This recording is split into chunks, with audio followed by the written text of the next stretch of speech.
Hi everyone. Recently I've been on a quest to learn personal finance for myself.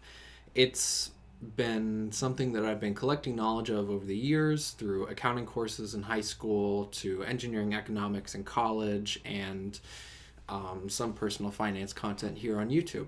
Although I've been learning a lot more recently due to me graduating college and racking up a lot of debt and wanting to get out of that. So that brings me to the personal finance space on YouTube, which led me to some of my favorite creators like Humphrey Yang and Vincent Chan. I've noticed a couple videos come out recently about the rent versus buy decision for a person, and while I am very far away from making that decision myself, I've noticed a couple common denominators in these videos. A big common denominator is the hidden costs of homeownership have been mentioned, but the math on it isn't quite comprehensive. That's fine because this is just the context of a YouTube video, but I feel like there should be some kind of comprehensive resource for that. One of the weird details that gets brought up is the rate of return in investing in a home. They compare the percentages of the home price index of about 5% increasing every year to some returns that you can get on the stock market, which is about 10% every year. Many people are starting to run their numbers a little bit more closely, and a lot of them are realizing that, well, it might just be better to rent and invest my money instead. Now, this may be a fair comparison only if you're using a home as an investment and not putting it towards your actual housing costs. But ethically, you shouldn't be doing that because landlords fucking suck. In the personal decision of renting versus buying, your ability to use savings from renting to invest depend entirely on how much you can actually save. And that depends on if the renting market is actually cheaper than buying, or if you're realistically investing the savings that you do make from renting. And that's a point for the case of homeownership because paying down your mortgage actually has two different purposes. It pays for the cost of housing and it builds equity in your home. This is why that homeownership has been historically a great step in building wealth for many American families. Something that also must be considered though in the case of homeownership are the hidden costs of homeownership. That would be your property tax, your homeowner's insurance, and saving for repairs and maintenance. Those are the big three ones that won't come up in the case of renting. These hidden costs prove to be very difficult pieces of friction for first-time homebuyers. However, once your mortgage is locked in, you're paying the same amount of money for the length of your loan, which can be very helpful for when life gets more expensive, such as having kids and ramping up retirement savings, and can also be useful when your income increases over time. If you are renting, you're kind of at the will of your respective housing market, and if you live in a place where housing blows up, you might actually get priced out of where you are. It's also a huge bonus in terms of retirement or other goals you have to have a paid off house at the end of 30 years. That could be a huge weight off your back. But enough with the back and forth and discussion, let's spread some sheets and run some numbers. I've been deep into Excel to try and model what a rent versus buy scenario would look like and made it so that you can calculate these things for yourself. So in building this model, what questions am I actually trying to answer? First and foremost, I need to limit this to renting versus buying as a long-term decision. If you need to sell your house immediately after buying, I have no realistic way to model the realtor costs or anything like that. I put in my script notes, try not to get divorced. The second question I want to answer is if it's a good decision to buy now or continue renting for another couple years. This can be useful if you're in the market to buy a house, but you're not sure if the market is favorable towards renters or buyers just yet. It could be useful if you still need to save up on a bigger down payment or something like that. Another question that you might want to answer on the way is how much house can I actually afford? This can be helpful for those who haven't yet started saving for a down payment or someone who wants to know if buying is even possible in their current market. And finally, kind of the reason that I made this sheet was how will this decision affect my assets in the future? At the end of 30 years, was it actually worth it to buy the house, or would you actually end up making more money in the stock market? So I'm going to factor in the hidden costs, obviously, and then also your rates of rent increase and your wage increases and the returns that you could get from extra money that you can put down on stocks. So let's get started with the actual sheet. We're going to start with our base monthly housing budget. That's what amount of money you're willing to set aside for housing. The general advice is 30% of your pre-tax income, but you might have to actually stretch that depending on where you live. For the sake of factoring in stock return, you might want to also include the amount of funds that you have allocated to investing. If you don't have that number yet, that's just fine. This sheet is just going to assume that whatever money you don't spend on housing, you're going to put into the market. The savings number is whatever money you start out with. This is either going to be money that you put towards a down payment, or this is going to be the amount of money that you start with in your stock portfolio in the renting scenario. The first three percentage values of these input parameters is the portion of your home value that you're setting aside for the hidden costs of homeownership. That's going to be the property tax, homeowners insurance, and repairs. The property tax will depend on your locality. Homeowners insurance is just kind of a general estimate, and repairs are really what your preference is and what you might want to do. And the rest of those parameters calculate the rates of change for your home value, investments, rent, and wages. These percentages are inputted into my formulas as an APR, compounding monthly. Now, for the rent scenario, I'd want you to find a place that you'd consider living long-term, or something comparable to a home that you might want to buy. This might help you get an idea if the housing market is favorable for renters or buyers. I also included a small piece to cover renter's insurance, but usually that's not that expensive anyways. I think I pay $13 a month for my renter's insurance right now. For the buy scenario, choose a list price of whatever your desired home may be and the interest rate that you think you might be able to get on a mortgage. I've also included a space for some HOA dues or other money that you want to set aside over time. So now that we've put in all of these input parameters, how do I interpret the results? Your total monthly expense is how much you'll put towards your housing cost right now. This is what's going to be useful for you if you want to make the decision of whether or not buying or holding off for another year or two. The remaining funds invested value is how much you'll set aside each month to invest. I'm assuming that this is just your total housing budget minus your housing expenses for the simplicity of the sheet. The housing cost over 30 years is exactly that. It's more just a fun number to see how much money you'll end up spending over the time period. And then, of course, I have the ending net worth. This is assuming that any remnants of your housing budget you put towards the stock market and got a 10% return on, or whatever percent return you put in the spreadsheet. Note that at the end of the 30 years, your mortgage is going to be paid off, and you'd have significantly less expenses to go towards housing if you had bought a house at that point. Although that may not matter if you saved a bunch of money from renting and now you're a millionaire since you got better return on stocks, right? Well, let's find out. We'll go through an example together and where I might want to live in the future, somewhere like Cleveland, Ohio. I know I'm really shooting for the stars, but what are you going to do? So for the sake of example, let's start with a housing budget of around $3,000 per month.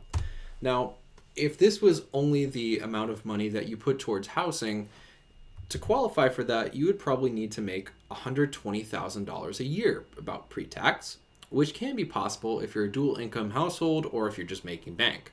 And for our rich viewers who have never had this problem before in their lives, it should be noteworthy that the median household income in Ohio is just below $81,000. So for the examples that we're looking at, it might actually be a stretch for some people to be able to afford these properties. I think that's something that's valuable for you to think about. So let's see what I can't afford, shall we? So at first I chose this rental property.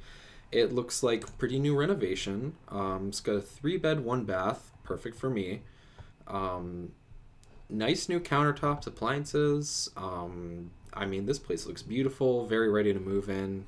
New deck, and you've got this backyard, outdoor, kind of behind the house parking area. I like it. And that costs about $22.50 a month. So I'm going to populate that, and I'm just going to throw like $50 towards renter's insurance because, I mean, I don't really care. I'm just going to try to be conservative about that.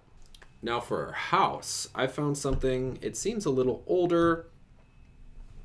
It's a 3-bed, 2-bath. I've got this nice enclosed porch here, but look at these stairwells and this trim. Like, this is really beautiful, really well done. I like the kitchen. Kitchen's a little small. You've got this like really weird counter space that only houses a microwave, and you know that would, going towards my renovation budget, I'd probably want to fix that. And it looks like the second bath has this really weird sink that I'm kind of concerned about. Beautiful attic, bathrooms look great, have good photos of the basement. That's wonderful. And then I've got this nice back porch and a garage, and that's a huge bonus for me.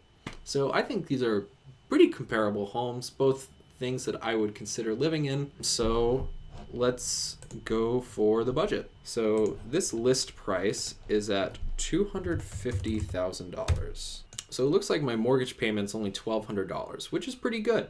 And I have another $600 or so that's going towards these hidden costs of homeownership. I will note that right now I'm saving 1% of the home value for repairs and maintenance. That's more on the lower side. If you do want to save more money, you could try as far as the 4%, and you can see what that turns out to. I'm going to stick to 1% on the focus of creating affordability as much as I can. So what I would do is probably just not renovate the house as much or do some of the housework myself. So if I want to figure out if I was renting or buying next year, it looks like the total monthly expense is going to be a lot less to buy. At the end of 30 years, if it looks like I was renting and saving up whatever I could afterwards, it looks like I'd still have about $4 million in net worth. That's plenty. That's a great number. But if we're buying, we will have almost $6 million in net worth. So that's a point for home buyers. Although this is just the example that I chose, so it may work differently for your housing market. So we can see on the chart tab of our spreadsheet, we have a fancy little graph here that shows us what our net worth will be over the course of time. Although it's not very interesting of a chart to look at because it's just a bunch of compound interest formulas stapled on top of each other. However, this chart might be useful for you if you want to figure out what your net worth will be in 5 or 10 years if you're expecting the marriage to not go so well, or if you want to sell the house within 5 years, if you're that kind of person and you think you'll get bored. You know, will it be worth taking the hit on the realtor costs if you want to buy and sell after 5 years?